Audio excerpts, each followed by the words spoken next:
കൊല്ലത്ത് വൻ ലഹരിവേട്ട 300 ഗ്രാം MDMA-യുമായി 2 പേർ പിടിയിലായി. മുട്ടക്കാവ് സ്വദേശികളായ സാബിറ റൂഫ്, നജ്മൽ എന്നിവരാണ് പിടിയിലായത്. അരുൺ രാജ് ചേരുന്നുണ്ട് കൊല്ലത്തുനിന്ന് വിവരങ്ങളുമായി. അരുൺ രാജ്, വീണ്ടും ലഹരിവേട്ട, അത് 300 ഗ്രാം MDMA ആണ്. വലിയ തുക വില വരുന്നതാണ്, വിലപിടിച്ചതാണ്. എപ്പോഴാണ് ഈ പരിശോധന ഉണ്ടായത്? കൂടുതൽ വിവരങ്ങൾ ലഭിക്കുന്നുണ്ടോ?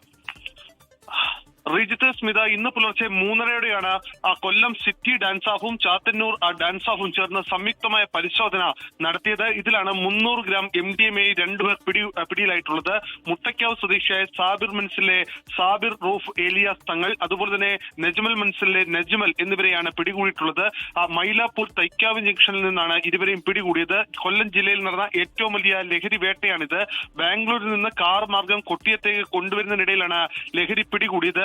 ഇവരാണ് ജില്ലയിലെ തന്നെ ഏറ്റവും പ്രധാനപ്പെട്ട ലഹരി വിൽപ്പന സംഘം എന്നുള്ളതാണ് പോലീസ് പറയുന്നത്. നേരത്തെ മറ്റൊരു കേസുമായി ബന്ധപ്പെട്ട് നടത്തിയ പരിശോധനയിലാണ് ഈ സംഘത്തെ കുറിച്ചുള്ള വിവരം പോലീസിന് ലഭിക്കുന്നത്. തുടർന്ന് ഇവരുടെ CDR അടക്കം എടുത്ത് പരിശോധിച്ച ശേഷമാണ് പ്രതികളിലേക്ക് എത്തുന്നത്. 20 ലക്ഷം രൂപ വിലമതിക്കുന്ന ഈ MDMA എന്നുള്ളതാണ്.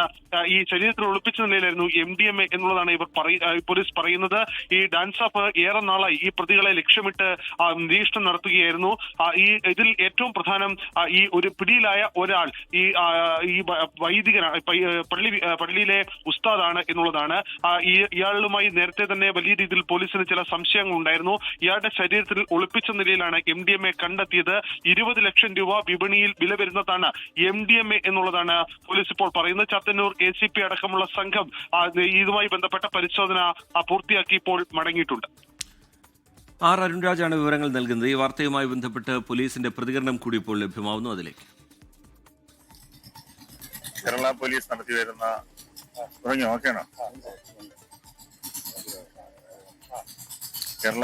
നടത്തി വരുന്ന രാസലഹരി വേട്ടയുടെ ഭാഗമായിട്ട് നടന്ന ഓപ്പറേഷനാണ് ഇന്ന് നടന്നത്. ഇത് Kollam city commissioner Shrimati Kiran Narayan IPS കിട്ടിയ രഹസ്യ വിവരത്തിന്റെ അടിസ്ഥാനത്തിൽ ഇന്ന് വെളുപ്പിന് 3 മണിയോടുകൂടി ഈ ലഹരി മരുന്നിന്റെ ഓപ്പറേഷൻ നടന്നിട്ടുള്ളതാണ്. മാഡത്തിന് കിട്ടിയ വിവരത്തിന്റെ അടിസ്ഥാനത്തിൽ കഴിഞ്ഞ ഒരാഴ്ചയായിട്ട് ഈ പ്രതികളെ നിരീക്ഷിച്ചു വരികയായിരുന്നു. ലോകത്തെവിടെയായാലും ഏത് സമയത്തും 24 വാർത്തകളും ഓഗ്മെന്റഡ് റിയാലിറ്റി പാക്കേജുകളും എക്സ്പ്ലെയിനറുകളും വിശദമായി കാണാൻ ഞങ്ങളുടെ YouTube ചാനൽ നിങ്ങൾക്ക് സബ്സ്ക്രൈബ് ചെയ്യാം.